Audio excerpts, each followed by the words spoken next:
Hey party people, welcome back to MVM, and today I'm here with the preview for Enormity. This is by ITU, Into the Unknown. This is their third entry. This is their third big game, okay? So I've played, just disclosure here, I played the prototype for Aeon's Trespass, final one. Awesome game, kind of proof of concept that they can pull off something gigantic, and they're about to deliver more content, so I'm assuming it's going to be great. If the other one is great, I mean, check the numbers on BGG. I know that's a thing, but just check it. They're doing okay. They're doing all right. Then you have Kingdoms Forlorn, which I did the preview for this channel. I was really impressed with that, even in its rough state, in its rough prototype state. I have really high hopes for what they do. Actually, by low key, just want to let you know, good writing team. They really write lore really well. Aeon's Trespass being proof. We'll wait until the final product arrives. And now we have Enormity. This is a prototype, so everything you see is in prototype form. As a matter of fact, if you look across several different content creators, you may see some different twists on the rules. That's because it's in prototype form, and we all have questions, and we all don't do these right. This is a gigantic game. It's not a light game. It has some easy moments to it to understand, but it's not a light game, and there will be mistakes made. We'll do our best to show you exactly, I'll do my best to show you the concepts of the game, and hopefully you understand that. Of course, all these things are subject to change. All right, Lord Jesus, you got to do all these full disclosures before you start. You barely get to talk about the game sometimes. How you doing?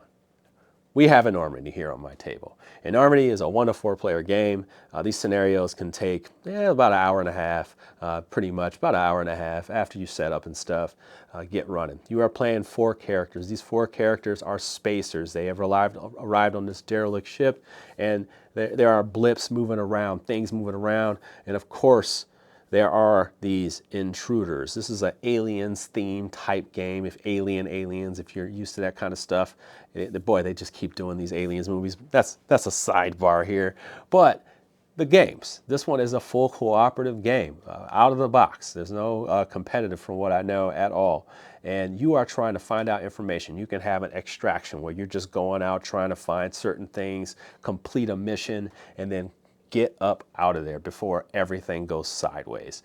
There's a kind of a lead up pressure part here with this countdown marker that goes across the board, and it puts pressure on you. It builds it up because eventually some big guy may show up there and chase you all the way back out. So it's not going to be very easy. It's going to ramp.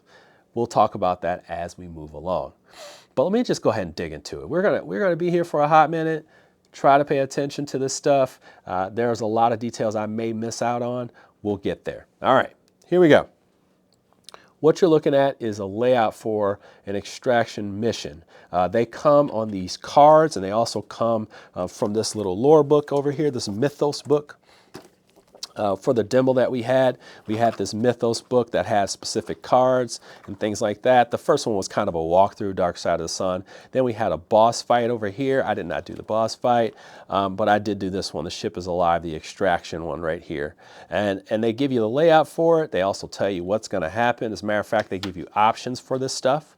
You're also going to have these reading logs as you open up the computers and you start to interact with them. They're going to tell you what to do and how to set things up, but also maybe some cards to pull out and things of that nature. You even got this decoder thing. We'll get to that stuff. You also have things that talk about the discovery. So there's the specific discoveries in the game. I'll show you what those are, but there's ones that are numbered and colored, and you're going to see the different passages that you have to read. You also have discoveries on these cards here, which will also tell you some effects that have happened to the game. You will likely have to do a skill check for them, and the skill checks are on our spacers cards here, and I'll talk about that kind of stuff. I just want to give you an idea. Here nor there, let's go ahead and dig into what's going on in this game. On this table, you see a setup for one of the missions here. This is an evacuation, if I remember correctly. I have some fake scenarios here. As a matter of fact, I'm going to pull this off until I get to a certain part. I have my fake scenario right here. This is all set up the way I want it, the way I like it. As a matter of fact, I'm going to pull this back off, and I'm going to put this here. We're going to put that right there like that. All right, and then we're going to play off of it. ITU, please don't hate on me. If you see this, people, and this is your final copy, trust me, this is not a tutorial. All right, it's not a full tutorial. This is definitely some things I have changed just so I can show you some things. All right.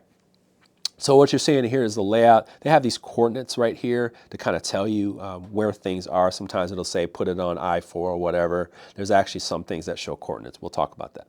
All right, so you have your spacers here. We already have an Automa that's right there, okay? That is one of the enemies that's in the game. I also have a different one here called the Grin, and these are the different Automas for the game, the different enemies for the game.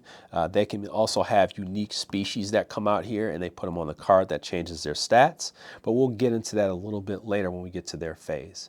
The game has 3 phases to a round. You have 10 rounds here.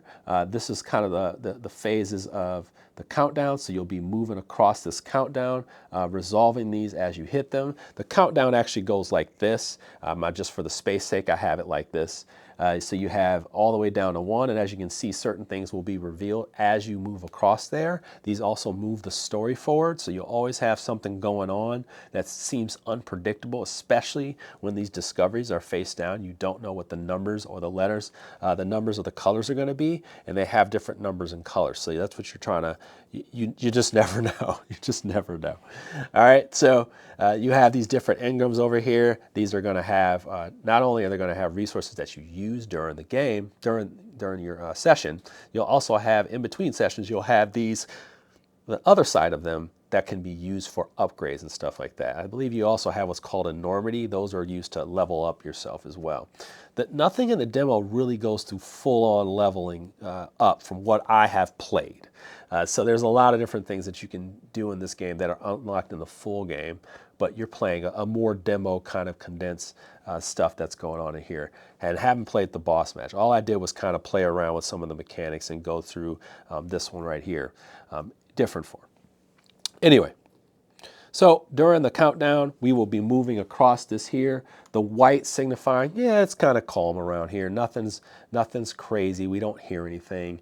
Then we get to the red. Things start chasing you down. Things are trying to find you, get closer to you. The dice get more threatening. That's why these have the red, black, and red, black, yellow, red, white, and black is to represent like more dangerous dice, but more powerful dice as well. Could be for you, could be for them, right? And now you get into the real dangerous stuff where all hell is breaking loose and everything is just basically chasing you down a hallway and trying to close in on you. And then when you finally get down to the bottom here, that's where the big guy comes in, all right? And for our demo kit, they had Mothman. We'll talk about that one a little bit later. But let's get to our turn, which is the spacer phase. Spacer phase, we have our spacers. They all have their own specialties and their own abilities. They all have passive abilities that they will use during the round. They also have our own spacer suits, and these suits will also have different stats and things that they can do and reactions and shields and things of that nature. These ones have reflex action to them, depending on how the turns, the attacks work out and things like that. And they also have, with those different backpacks or suits, they're going to have a lot of different types of room in their backpacks for certain things, and also what they can carry just as a whole during the game. You'll also notice in the bottom of both of these what they both contribute to this pool as you take on adrenaline. This is an adrenaline marker. The adrenaline marker, and if you don't know ITU stuff, it has a system where like the more damage you take, the more adrenaline, all this stuff that you do, the more amped up you get and the more powerful things get. That's kind of a thing that's synonymous with them. It ramps up your tension, gets you really powerful, but you kind of can just burst in a sense. You could just die from that adrenaline being too high. If you risk it too much in this game and your stress gets too high and it crosses with your health, you could have a nervous breakdown. There's that line you walk that you have to like calm yourself down, and you also have to be like, you know what, I'm gonna go in here, I don't care, you know, that kind of thing. So it's both in this game. So with that being said, you have your stress marker and your health over here. So you have your suit, your person. Now this is going to be, these icons are going to be where you dedicate your pool, and you'll see that as we go along. These are all the weapons they have equipped, and this woman here, Aubrey, happens to have a status called Daze, which is going to affect how far she can see.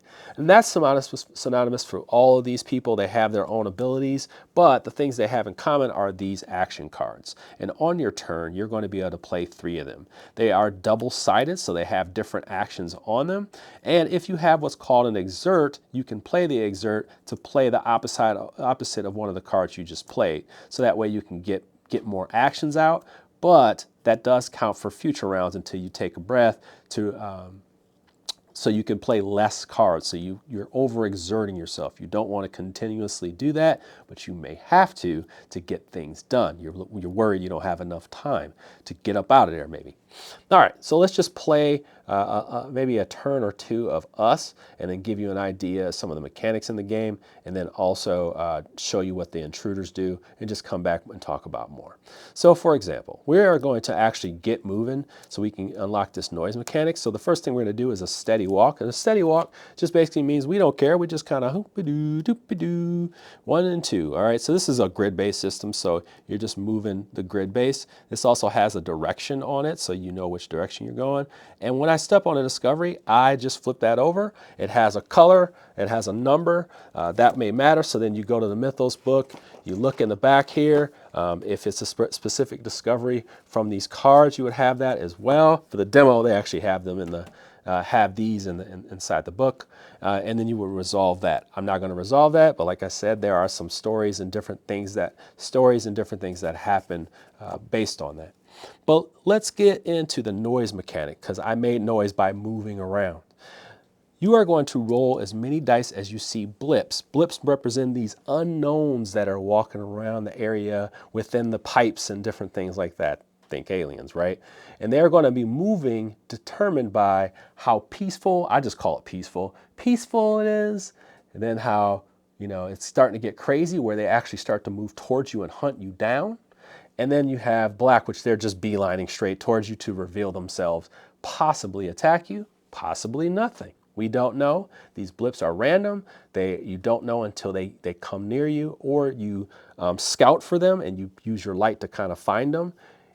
You'll reveal them, and you can see what may potentially be coming towards you. So you have different ways of dealing with this, but when you make noise, you got to roll. So these are the dice, noise dice. You roll them as many, like I said, as many of them that's there. You do not, if you don't see one of the little circles there with the line through it, then you're good to go, because that is a potential. The rest of these lines are successes. Now, of course, a success for the noise would be one of these.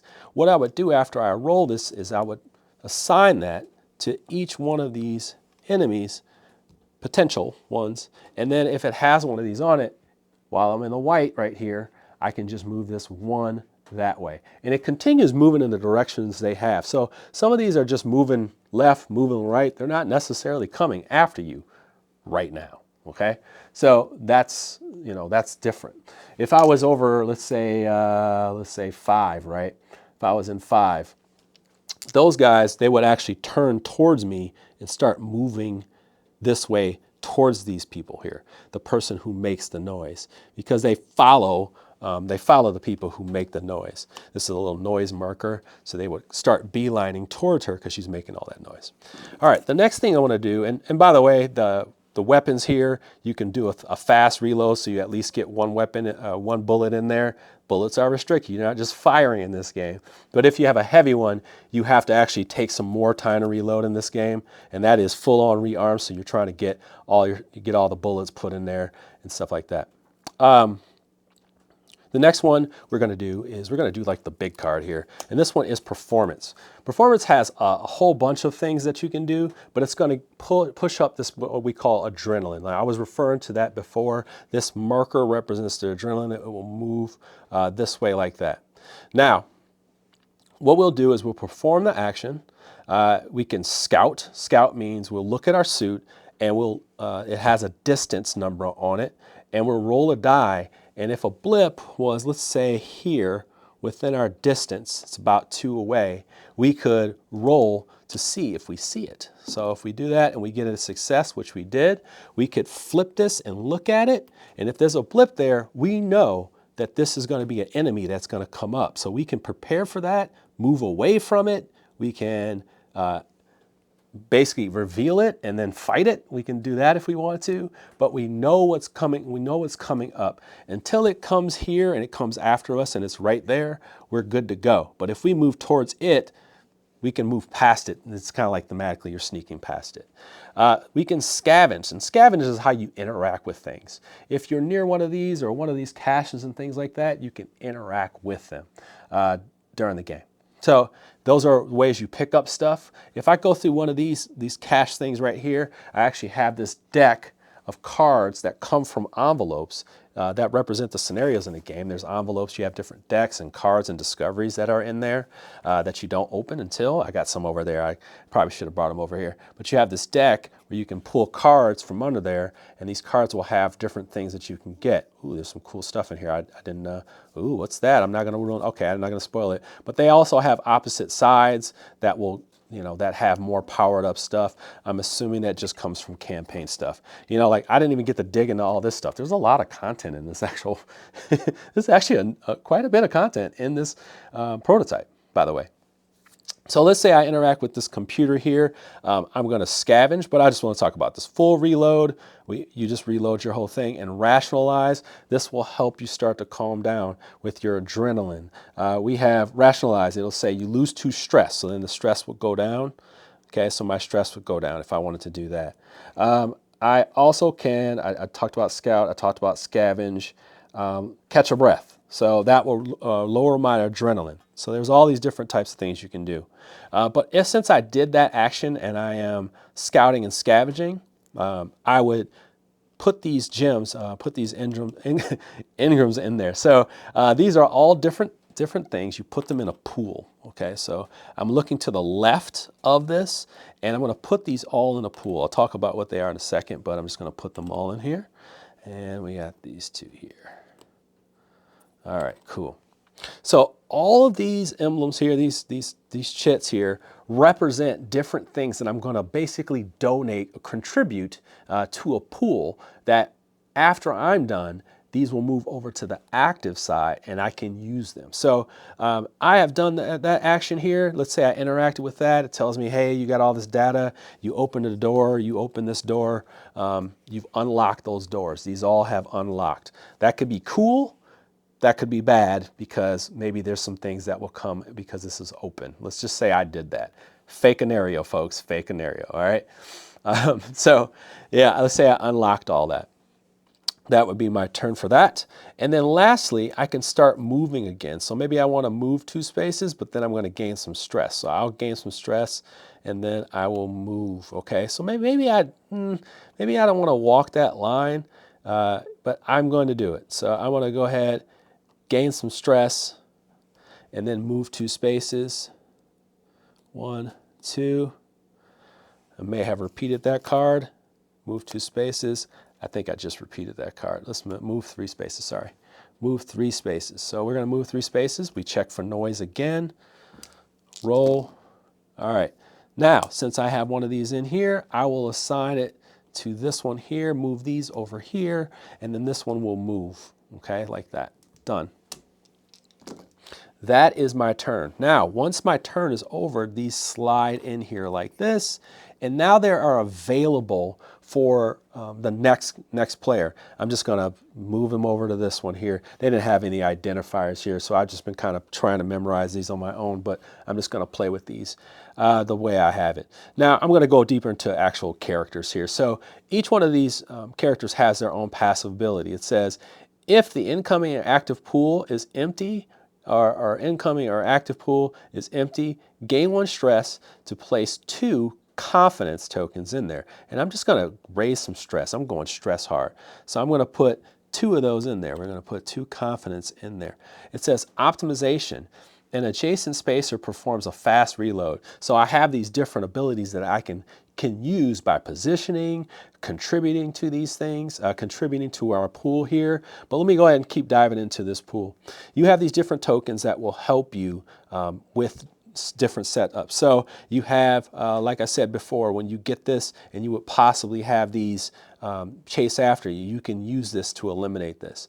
You can turn a half success into a success if you have this one here. These other ones here, confidence, will help you re-roll a die. You take that one, you can re-roll that die. You want to get a better roll than I just did. Whoa, Jesus, whoa, roll it. Okay, there we go. All right, cheating, cheating, cheating. All right, so yeah, well, each one of these you get to re-roll one die one time. And then you have these gems here. These are the what are they called? Expertise. The expertise are going to go on some of these special stratagems over here. These stratagems, the more of those tokens you put on there, you get some kind of cool abilities here. So for example, this one here is tactical deployment. After I put 8 of these on here, it says perform a free move, a free move 3 action, and then you make noise. This one here says Morpheus Protocol. Put this over, after you put 6 on here, recover 3 stress. So this will help you with your stress. Deactivate, when you use the last charge, immediately flip this card. So you have these different things that you can use to your advantage. I'm just gonna go ahead and put that on there just to kind of show you that that stuff goes on there. But that would be, that kind of contribution to that. And as you can see, they also have different tokens that they will contribute just based on who they are and their skill set. So that's something to pay attention to as well. All right, so here we go. I'm going to, we'll just say that he is this guy right here, and I'm going to roll up on your boy right here. 1, 2, 3. Let's see. 1, 2, 3, 4. All right, so I think what I'm going to do is since I am range 3, I'm going to go 1, 2, like that.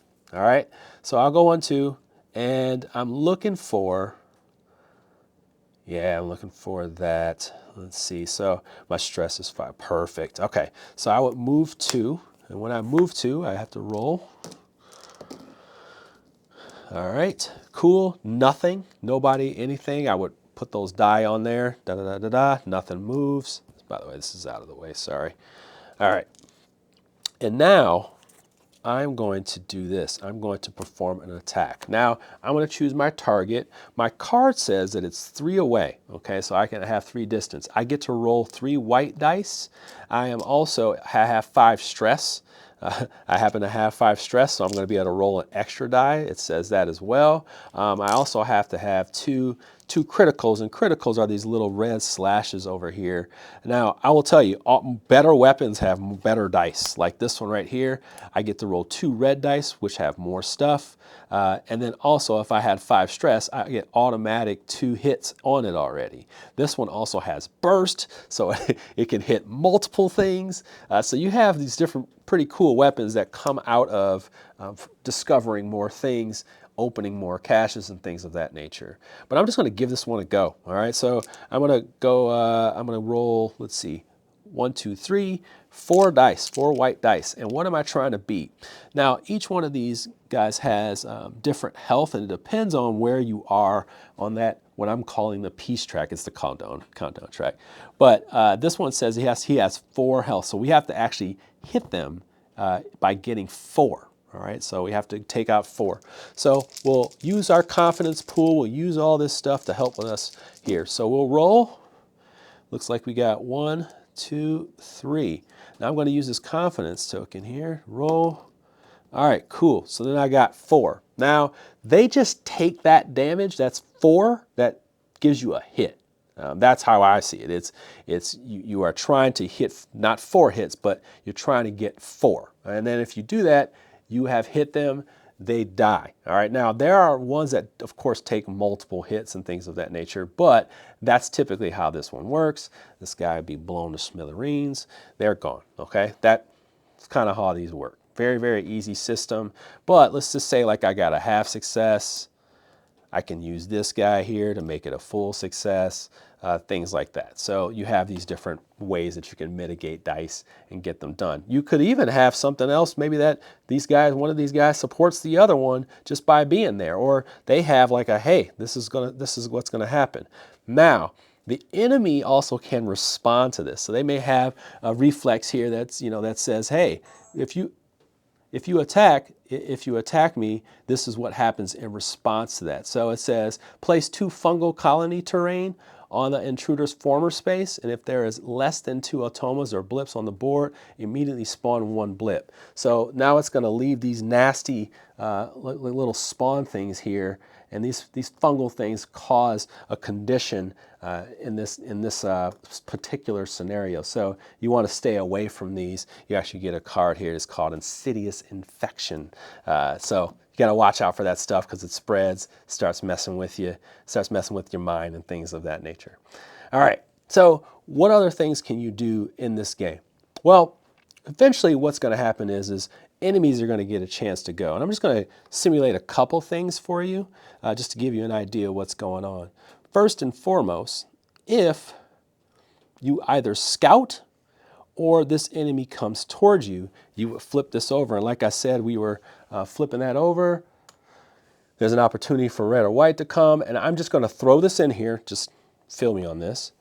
This little grin thing is going to come in here. And the grin is actually on this other sheet. I'm just going to show you this just to give you an idea because I want you to see both of these automas. You could have different ones with different skill sets. They have different health. They also have a different movement, and that escalates as they move on. But they also have their own, like, on appearance, this will happen. So for the automas, they spawn another automa. For this one here, they clear all the pieces out of your attack pool and things like that. So it's kind of like they scare you, and then you all gain stress. So it's like it really gets you going, it gets you amped up. Then they have their different attacks that they will have. So for this one, their dice pool is 2 red and 1 white. There you go. This one here is 2 red. And they have different things that they have that they do. And then you may have different reflexes and things that you can pull off based on if you got wounded or not. You get a chance to kind of counter as well. If there are opens, there's opportunities to do that. Now, I should also say there's something called unique specimens. Unique specimens are this deck of cards here, and what these will do is they will add specific traits to these that will add dice, and they will also add health and things of that, and also passive abilities that trump what's here as well. So you're going to have lots of things stacking up against you, more and more powerful enemies as the game moves along. We'll put this Automa back on here. All right, so when you get to the intruder part, this is where, this is a really interesting mechanic. You'll notice that these cards are here. They represent the colors once again of this. So first of all, the intruders would move. We would resolve those and do all that stuff. They would attack. We would read their thing and do what they say. But we've got to move these blips, okay? So what we do is we're currently in the white, so we will take one of these cards, and they're all these decoder cards. You have a decoder. You'll put that in here, like so.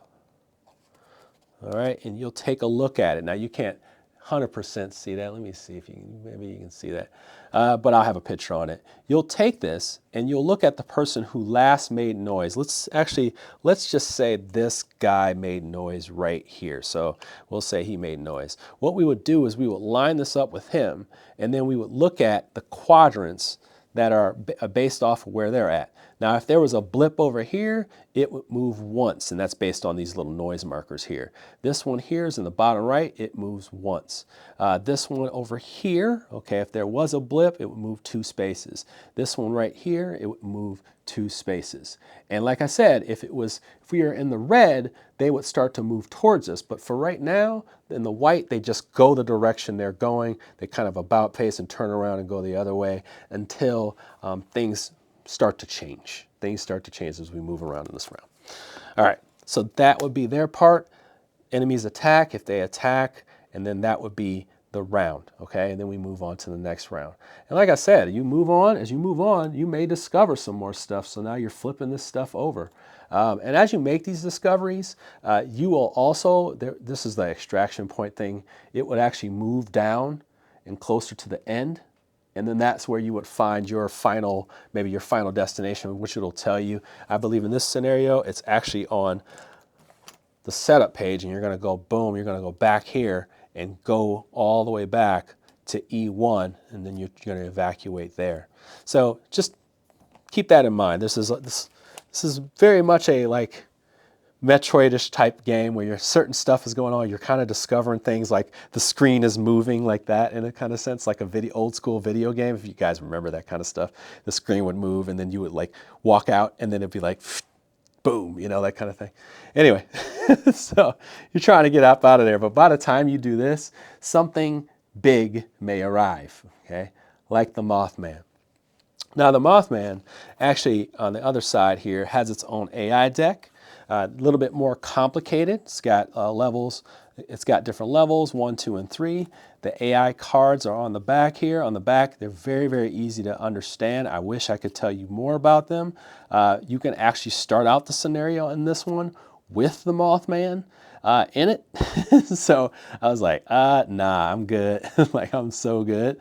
But this is one of those things you set up here. This is the wound stack. Typically they are just the oh crap button and you need to get up out of there. This is not the stick around and fight version of what's going on here. So they'll show up and there's going to be several big bads. They'll come in, they'll chase you down. You're trying to get up out of there. Hopefully that gives you an idea of what this game is doing. I mean, I can talk about how you could have this nervous breakdown and, I mean, I might as well talk about it. This one here, like you get different conditions if your stress and your health cross each other and you get these things and you can go crazy, violence, paranoia, feeling and panic. You follow instructions and this will be with you for the rest of that game.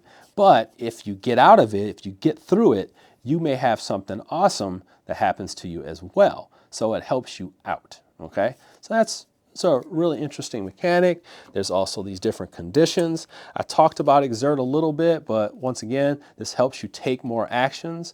So once you have this exert card, you'll be able to play less cards. That's something that's in the game. There's a lot of different things here. These are the demo cards. They give you different objectives, but the ones that I saw on the TTS give you a whole bunch of these different options that ramp it up, more attacking, more fighting and running, kind of stuff like that. I just have a whole bunch of stuff back here that I could show you, but hopefully that gives you an idea of what's going on in here. And let's bring it back up. ITU, man, they're going big. They're going for it, okay? They're going for it. That's it. I mean, they got 3 big games. They're going for it. This one will fund. I know that. You're watching this video, hopefully, because you care about what I have to share with you and you want to know more about the title. All I can tell you is that they continue to go big and they continue to hit it out the park. They just do.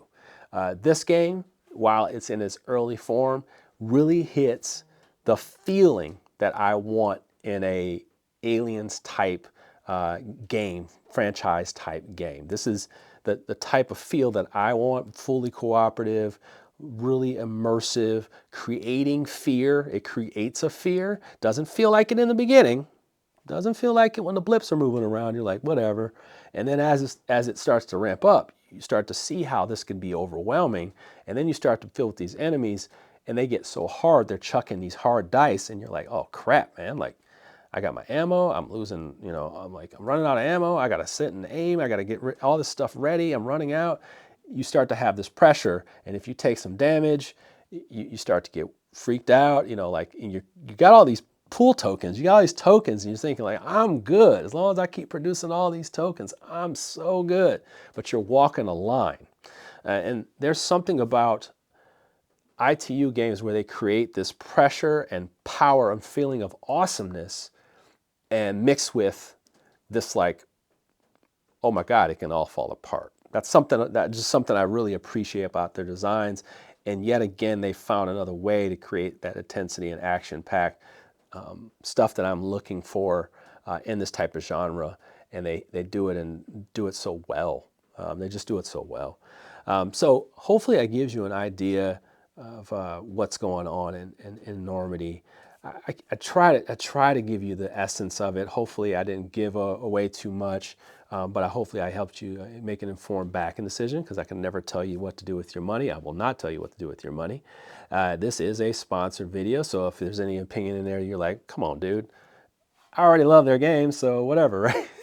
Like whatever. So thank you to ITU for doing this, for sponsoring this video, and hopefully I helped you make a good backing decision. If you have any questions, leave them in the comments below. They will probably be in the comments answering questions as well. And with that, party people, you have a wonderful day. Thank you for joining me on MVM. Feel free to like and subscribe. You take care.